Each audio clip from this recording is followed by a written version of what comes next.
Assalamualaikum warahmatullahi wabarakatuh. Saya Yuyu Supriyati, guru SMA Negeri 1 Nagreg. Pada kesempatan ini akan menjelaskan tentang materi kelas 10, yaitu hikayat. Tujuan pembelajaran. Melalui kegiatan pembelajaran dengan pendekatan pedagogik, genre saintifik, dan model pembelajaran discovery, peserta didik dapat mengidentifikasi ciri atau karakteristik hikayat.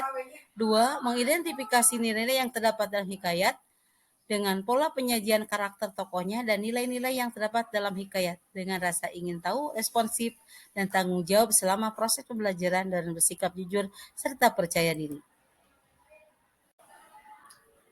Manfaat mempelajari hikayat.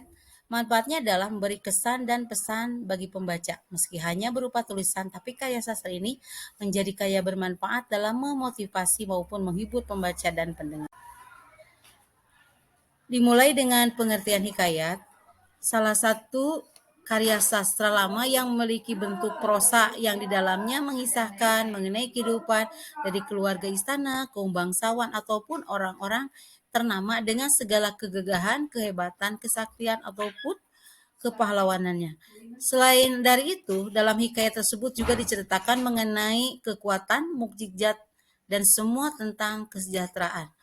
Fungsi hikayat yaitu sebagai pembangkit semangat, penghibur, pelipur lara, atau juga hanya untuk meramaikan sebuah pesta. Karakteristik hikayat, yang pertama berbahasa Melayu, kemudian bahasa yang digunakan hikayat adalah bahasa Melayu lama. Kemudian yang kedua adalah istana sentris. Pusat penceritaan itu berada di dalam lingkungan istana hikayat tersebut.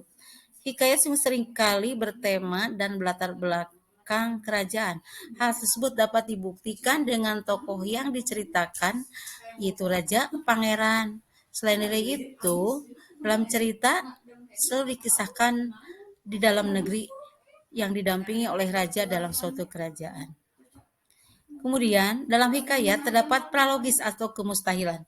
Banyak cerita yang terdapat pada hikayat tidak bisa untuk diterima oleh akal.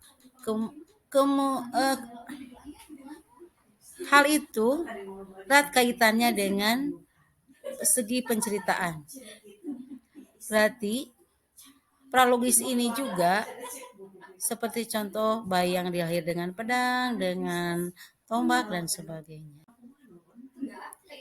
Karakter hikayat yang lain adalah statis.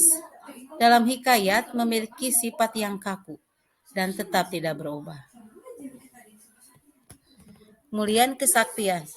Seringkali dapat menimbulkan kesaktian yang ada dalam tokoh-tokohnya.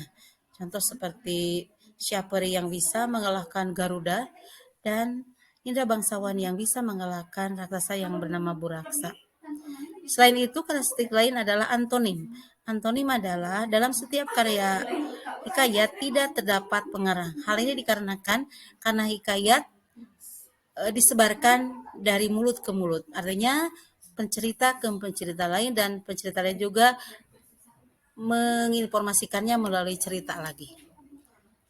Kemudian arkais. Bahasa yang ditimbul dari hikayat biasanya berupa kata-kata arkais yang banyak tidak digunakan lagi. Itu ada pada bahasa Melayu lama seperti arkian, syahdan, dan sebagainya. Kemudian nilai-nilai dalam hikayat. Yang pertama, nilai agama.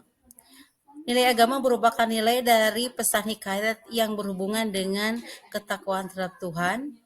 Kemudian umumnya berisi pesan untuk taat dan beragama dan menjalankan agamanya masing-masing sesuai dengan cara yang benar. Kemudian ada juga nilai sosial, merupakan nilai dan pesan hikayat yang berhubungan dengan kehidupan sesama atau sosial. Biasanya berisi nasihat untuk hidup tidak mendiskriminasi, hidup dengan mengasihi sesama. Kemudian ada nilai budaya. Hikayat mengandung nilai budaya setempat. Contohnya, memuat budaya tradisi suatu tempat, misalnya di kerajaan. Lalu ada juga nilai-nilai hikayat, yaitu nilai moral. Nilai moral mengandung pesan moral tentu yang diberitakan pada pembaca. Misalnya pesan untuk mentaati nasihat orang tua dan tidak melupakan orang tua yang kalau dia sudah sukses. Kemudian juga nilai pendidikan dan edukasi. Merupakan nilai pendidikan yang ditanamkan dalam hikayat. Biasanya sejak kecil para anak raja itu sudah belajar mencari ilmu agama maupun ilmu sosial lainnya.